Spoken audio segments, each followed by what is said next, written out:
Sir जी बताएं कि कल जुआ पकड़ाया गया, किस तरीके का मामला था? हाँ, कल हरेली त्यौहार मनाया जा रहा था और जुआ खेलने की सूचना आने पर श्रीमान उप पुलिस महानिरीक्षक वरिष्ठ पुलिस अधीक्षक श्री गिरजा शंकर जायसवाल जिला मुंगेली एवं हमारे अतिरिक्त पुलिस अधीक्षक पंकज पटेल सर एवं अनुविभागीय अधिकारी श्री शालिग्राम धीत लहरे मुंगेली के निर्देश पर हमरा स्टाफ के द्वारा चातर खार में जाकर जुआ की रेड कार्रवाई किया गया, जिसमें सुनील कुमार कोसले, परमेश्वर सतनामी, प्रमोद पाटले तथा अपने गोल बाजार में सोनू यादव, सुमित निर्मलकर, दिलीप यादव, शत्रुघ्न देवांगन,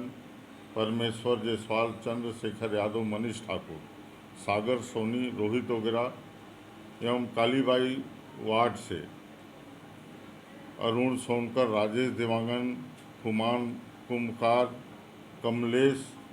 कुमकार, अनिल देवांगन, संजय सोनकर, दुर्गेश सारथी, कृपाल कुमकरण, गणेश कुमकार के द्वारा अलग अलग फंड में 52 पत्ती की ताश एवं पैसा का दांव लगाकर जुआ खेल रहे थे, जिसे जब्ती कर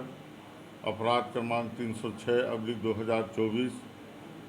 जुआ अधिनियम की धारा 3(2) के तहत इस प्रकरण में 3,900 रुपये तथा 307/2024 में इस प्रकरण में 25,210 रुपये तथा कालीबाई वार्ड के आरोपीगणों से 9,350 रुपये, कुल जुमला रकम 38,460 रुपये जब्त कर आरोपियों के विरुद्ध को गिरफ्तार कर जमानती जुर्म होने से जमानत मुचलका पर रिहा किया गया।